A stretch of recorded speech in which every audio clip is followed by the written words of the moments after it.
Jericho Rosales at Janine Gutierrez behind the scene ng kanilang teleseryeng Lavender Fields. Makikitang kausap ni na Jericho at Janine Gutierrez ang kanilang director.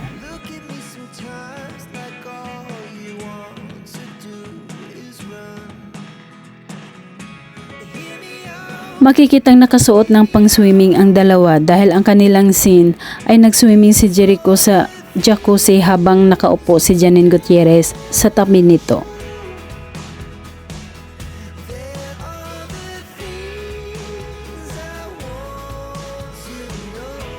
Samantala, spotted ang dalawa na namasyal sa isang museum at parehong nakasuot ng puting damit.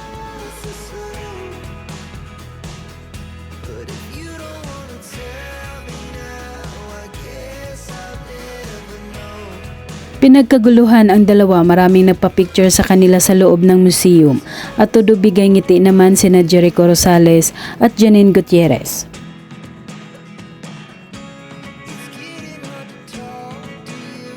Pati sa paglabas ng naturang building, magkasama na nagpa-picture ang dalawa, talagang halatang palagay na ang kanilang loob sa isa't isa dahil laging makikitang magkasama ang dalawa sa pamamasyal.